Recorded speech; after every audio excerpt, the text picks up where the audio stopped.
समय पहले की बात है। एक बहुत ही सुंदर जंगल था।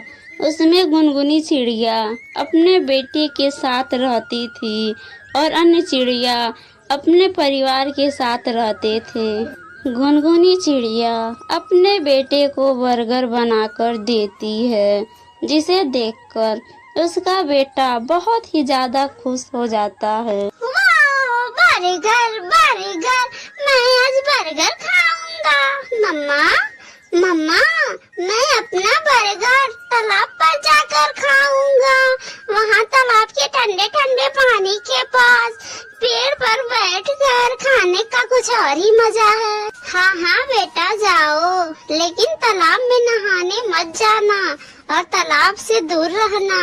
इन दिनों तालाब बहुत गहरा हो गया है। जुगनू अपने मम्मा से बर्गर लेकर तालाब पर चला जाता है। मैं अपना इतना स्वादिष्ट बर्गर खा लेता हूँ और तालाब के ठंडे ठंडे पानी पी लूँगा। आज तो मेरा दिन ही बन गया। अरे वाह, दिन तो बन गया। आज मैं स्वादिष्ट बर्गर खाऊंगा। ऐसा कहकर मग्गू धीरे से जाकर बर्गर ले लेता है। तो मेरा बर्गर, तो ये मेरा बर्गर है। तो चुप कर, ये मेरा बर्गर है, इसे मैं खाऊंगा। मग्गू बर्गर लेकर तेजी से भागता है और जुगनू उसे पकड़ने के लिए उसके पीछे भागता है और मग्गू दूर एक पेड़ पर जाकर बैठ जाता है और जल्दी जल्दी बर्गर खाना शुरू कर देता है। तभी वहाँ पे जुगनू भी आ जाता है। देखो दोस्त मग्गू, कृपया करके आधा बर्गर मुझे भी दे दो। मैं बहुत कोशिश करके मम्मा से स्वादिष्ट बर्गर बनवाया हूँ। लेकिन मग्गू पूरा ही बर्गर जल्दी जल्दी खा जाता है और वहाँ से चला जाता है। मम्मा मम्मा, उसने खा लिया, मेरा बर्गर खा लिया।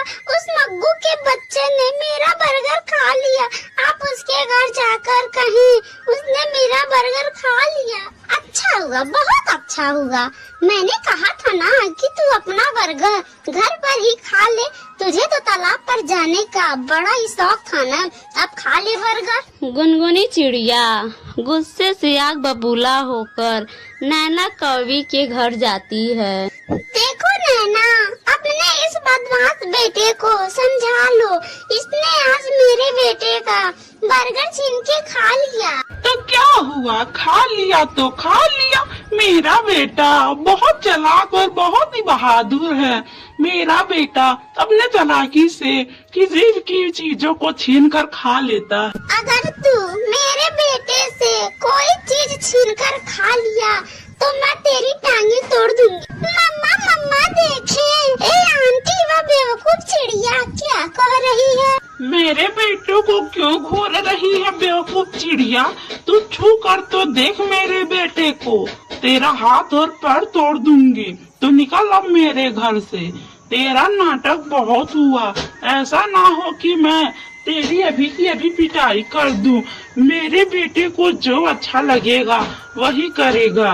बड़ी आई हमें ज्ञान देने वाली। मग्गू गुनगुनी चिड़िया की तरफ देखकर उसे चिढ़ाता है। ओहो, बेवकूफ चिड़िया की बेइज्जती हो गई। ओहो, बेवकूफ चिड़िया की बेइज्जती हो गई। मैं जंगल के सभी पक्षियों को बताऊंगा कि मेरी मम्मा ने बेवकूफ चिड़िया की बेइज्जती की है। गुनगुनी चिड़िया इतना सुनकर वहाँ से उदास होकर चली जाती है। जैसी माँ है वैसे ही बदतमीज बेटा है। दोनों एक जैसे ही बदतमीज हैं। मम्मा मम्मा, क्या आपने सबक सिखाया उस मग्गू को? तो चुप हो जाओ मेरे बेटे और जाओ अपना काम कर लो। लेकिन आगे से तुम कुछ खाने के लिए बाहर ले जाओगे तो मैं तुम्हारी पिटाई करूँगी। उस मग्गू के बेटे ने मेरा बर्गर छीनकर खा लिया। इसमें भी मेरी दोस्त है। सभी चिड़ियों के बच्चे तालाब के पास बैठे हुए थे। लूलू, जब जुगनू की मम्मा मेरी शिकायत करने मेरे घर आई थी तो मेरी मम्मा ने उनकी खूब बेइज्जती की थी। जुगनू बिना कुछ कहे वहाँ से चला जाता है। ओहो, भाग गया। बेवकूफ चिड़िया का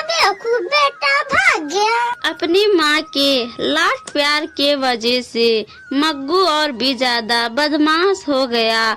वह कभी कबूतर के बच्चे से भोजन छीन लेता तो कभी बुलबुल के बच्चे से।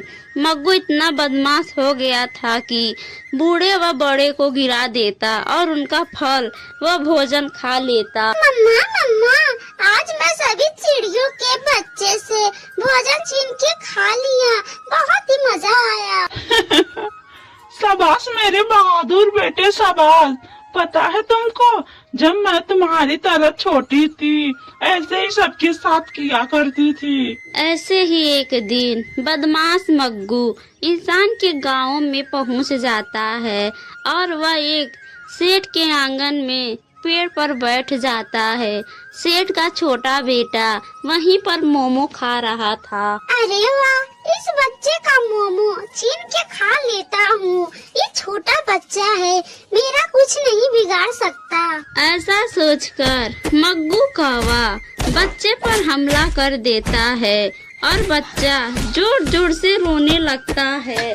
लेकिन मग्गू कौवा नहीं रुकता है और छोटे बच्चे को घायल कर देता है। अरे हट हट, छोड़ो मेरे बच्चे को, जाओ यहाँ से। अरे कहाँ है मेरा तलवार? बच्चे की माँ दौड़कर आती है और अपने बच्चे को उठा लेती है। बच्चा डरकर जोर जोर से रोने लगता है और सेठ तलवार निकाल लेता है। अरे दुष्ट कौवे, तूने मेरे बच्चे पर हमला कर दिया है। आज मैं इस कौवे के बच्चे को नहीं छोड़ूंगा, आज मैं इसे जान से मार दूंगा। सेठ अपनी तलवार लेकर मग्गू कौवे के पीछे पीछे जंगल की तरफ जाता है।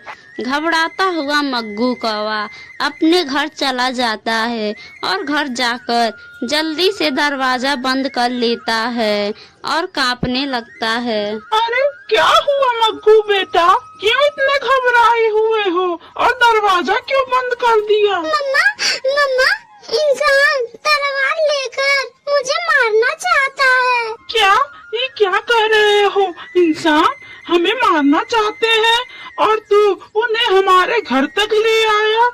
अब हम नहीं बचेंगे, अब हम मारे जाएंगे। अरे बदतमीज कौवा, घर से बाहर निकल, मैं आज तुझे जान से मार दूंगा।